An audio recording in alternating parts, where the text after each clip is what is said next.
Let's mic देश का मिजाज नॉर्थ ईस्ट।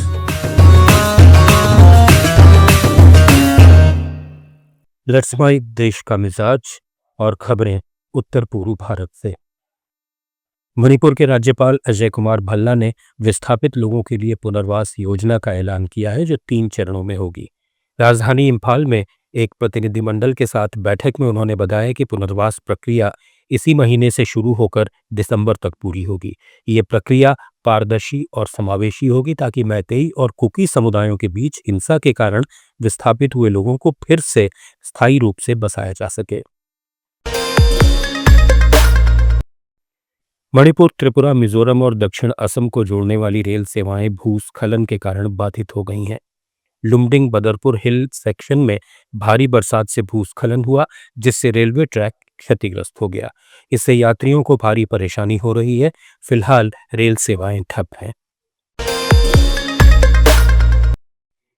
सीमा विवाद सुलझाने के लिए मेघालय और असम के मुख्यमंत्रियों कोनराड के संगमा और हिमंता बिस्वा शर्मा ने शिलोंग में बैठक की। इसमें हाल की झड़पें रोकने और शांति बनाए रखने पर चर्चा की गई। इस बैठक को क्षेत्रीय विवाद सुलझाने की दिशा में बड़ा कदम माना जा रहा है। मेघालय के 9 पारंपरिक चिकित्सकों को राष्ट्रीय कौशल गुणवत्ता ढांचे NSQF के तहत औपचारिक प्रमाणन मिला है। राजधानी शिलोंग में हुए एक समारोह में ये प्रमाणन प्रदान किए गए। समारोह में मेघालय के स्वास्थ्य मंत्री और राष्ट्रीय आयुष मिशन के प्रतिनिधि शामिल थे। इन चिकित्सकों में खासी और गारो समुदाय के लोग शामिल हैं। इन्होंने जड़ी बूटी आधारित पारंपरिक उपचार में अपनी विशेषज्ञता का प्रदर्शन किया।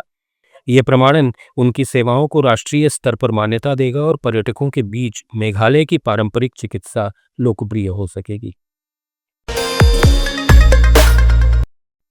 अरुणाचल प्रदेश के राज्यपाल लेफ्टिनेंट जनरल KT पटनायक ने विधायकों से विकास के लिए बड़े सुधारों की अपील की है। उन्होंने विधानसभा के स्वर्ण जयंती समारोह में ईटानगर में कहा कि भूमि सुधार, स्वच्छता और महिला सशक्तिकरण पर ध्यान देना जरूरी है। उन्होंने विशेष रूप से ग्रामीण क्षेत्रों में भूमि रिकॉर्ड डिजिटल करने और महिलाओं के लिए रोजगार योजनाओं को बढ़ाने पर जोर दिया। अरुणाचल प्रदेश में फूलों की एक नई प्रजाति का पता चला है। इसका नाम नीशी जनजाति के नाम पर रखा गया है। ये फूल अपनी अनूठी बनावट और रंग के लिए चर्चा में है। कृषि विज्ञानियों ने व्यापक शोध के बाद इस उपलब्धि को सार्वजनिक किया है। मिजोरम में 32,000 से ज्यादा म्यांमार शरणार्थियों के बायोमेट्रिक पंजीकरण की तैयारी अंतिम चरण में है। केंद्र सरकार के निर्देश पर यह कदम शरणार्थियों की पहचान और सुरक्षा के लिए उठाया जा रहा है। आइजोल के डिप्टी कमिश्नर ने कहा कि जिला प्रशासन उपकरण और प्रशिक्षण के साथ तैयार है, लेकिन शरणार्थियों की सीमा पर आवाजाही चुनौती बनी हुई है।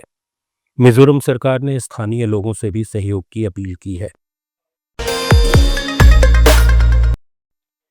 मिजोरम सरकार ने बांस हस्तशिल्प को बढ़ावा देने के लिए एक नई योजना नेशनल बैम्बू मिशन लॉन्च की है।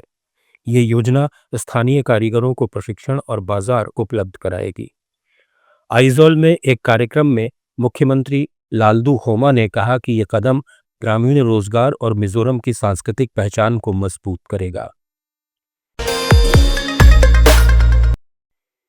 त्रिपुरा के पुलिस महानिदेशक अनुराग धनकर ने बताया कि वर्ष 2024 में सड़क हादसों में 226 मौतें हुई, जबकि हत्या के मामले 116 थे। ये आंकड़ा दिखाता है कि वाहन दुर्घटनाओं में मौतें कहीं ज्यादा हैं। अगरतला में रोड सेफ्टी और एम्बुलेंस वितरण कार्यक्रम में उन्होंने कहा कि त्रिपुरा में तेज रफ्तार 90% हादसों की वजह है। हालांकि इस साल हादसों में लगभग 10 से 13% की गिरावट आई है, पर तेज रफ्तार और नियमों की अवहेलना अभी भी प्रमुख कारण है। सिक्किम सरकार ने गैंगटोक में नई होम स्टे नीति की घोषणा कर दी है। इसका मकसद पर्यटन को बढ़ावा देना और ग्रामीण अर्थव्यवस्था को मजबूत करना है। CM प्रेम सिंह तमांग ने गैंगटोक में कहा कि स्थानीय लोगों को होम स्टे शुरू करने के लिए 50% तक सब्सिडी, प्रशिक्षण और ऑनलाइन मार्केटिंग सहायता दी जाएगी। आप सुन रहे थे let's mike more than radio.